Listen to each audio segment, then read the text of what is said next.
Rin kami ni Zane doon. At mag-uusap kami. Kaya mo, pag nagkita kami noon, ewan ko ba yung reaction niya, ewan ko, ano reaction niya. Totoo po yun yung, kasi lagi sila nagtitinginan eh. Napapansin ko rin yun, kasi habang kumakain, titingnan niyo rin eh. No? Tapos si Zane naman, gumagano'n lang ba. So, ayun, kaya ako na ang naging tulay sa kanilang dalawa. Hi, shout out nga po pala sa 3,000. Oh, grabe, 3,700 viewers. Thank you for sa mga gift, ha. Thank you po. Baka naman daw. By the way, no, ayun, sabi ko nga kay Zane, naipit nga siya dun kasi sabi ko na, yun! Yun! Thank you! Thank you, Thank you. So, yun nga, sabi ko nga na my friend, sabi ko, di ba? Sinabi ko na lang na, my friend told me that he likes you. Sabi niya, okay. Sabi ko naman, how about you? Sabi niya, yeah, he's handsome and he's cute. Eto na, Bet! Dito ka na! Okay na, Bet! Larga na to! So, yun o. Yes, mag-meet po kami ni, sana nga po nandun. Kasi mag-opening na, di ba, si Buttersball Nias Collection sa 18. Nandun tayo. Pupunta tayo dun. Ayun. Sige, tanong pa kayo. Anong mga kakatanungan nyo? Sige, basahin natin, ha? Uy, thank you po! Sa pasombrero. Touch your nose if you miss Bobet. Easy. Mahal ba yung batang yun? Ganito kasi mga boss, sa Brunei, iba-ibang kwarto kami. Pero yung pintuan dito sa gilid, sa may sala, tagusan. So meron ba siyang ibang pintuan? Ako ko, basta puntahan nyo doon. Kaya nache-check ko palagi sila Rene Raisos kung anong ginagawa. Kaya pag-check ko ng room nila Raisos, si Raisos lang nandun. Tapos may humiga sa bed ni Rene. Pero nakita ko, hindi si Rene. No, nakita ko si Lloyd, minsan si Luwagi, minsan nandun.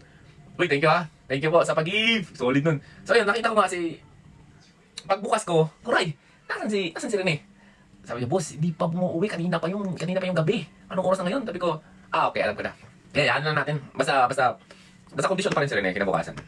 Yun ang importante, kondisyon pa rin. Ayun, thank you po. Thank you. Uy, happy 5,600 viewers, no? So, ayan, gantuan lang tayo, no?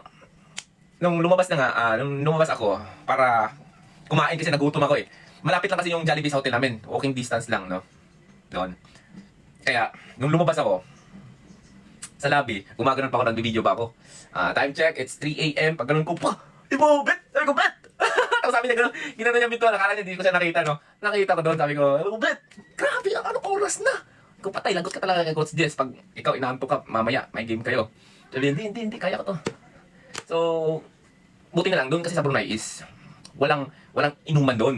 Meron man, pero may, parang Davao lang din, may cool time ba? Baga mga siguro, mga 12, wala na ata. So, balita ko din na hindi naman umiinom si Rene. So, ayan na nga, nung kinamagahan na, nung pumunta ko sa room nila, nung chinek ko na si Rene, sabi ko, Rene, okay lang? Yung nakita niyo sa mga video ko, yung sabi ko, Mr. MVP! Yung gumanon ako, puyat yun. Puyat yun. No? Kaya, dumiretso ako dun pumunta pa rin ako sa room niya. Tapos, yan, kinausap ko. Sabi ko, no, kumusta? Grabe galing sa gabi hanggang umaga Hindi, umalis lang kami. Lakad-lakad lang daw sila. Yun. So, kita nyo naman sa mga picture, di ba? Yun, nag-selfie sila, di ba? Parang nasa park lang ata sila nun. Nag-usap-usap lang naman sila. Kayo naman! Nag-usap-usap lang yung tao, kayo naman! Nilalagyan nyo ng Alicia! So, yun, shout out sa, uy! Solid, oh! Dug. Thank you po! Sa Mazda. Anong tawag nun? Yung sombrero. Basta thank you po so much. Thank you po. Happy 7,700 viewers! Yes! Thank you po! So, ayun. Kaya pala, no? Napakondisyon ni Rene simula day 1. Kondisyon si Rene sa Brunei. Kasi nga, pinapanood siya ni Suzanne sa TikTok. Wala kasi yung Facebook si Suzanne.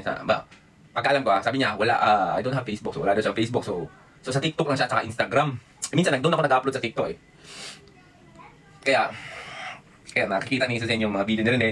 At umahanga talaga si Suzanne kay Rene. Umahanga talaga. Kasi nga gusto niya yung the way maglaro si Rene, dumadak-dak. Kondisyon si Idol dahil doon may inspiration pala. Dami marites, no? So kung nagtatanong kayo kung may part 3, no?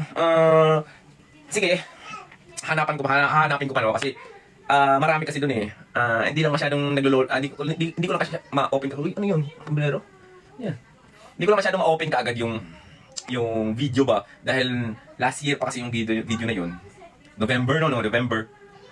Tapos, tinatry ko i-export ba, pero grabe yung loading. Pero sige lang, try ko hanapin. Pero kung hindi naman, abangan nyo. Pupunta ako ng Talakugun. No? Ewan ko, anong reaction ni Jose pag nakita niya ako?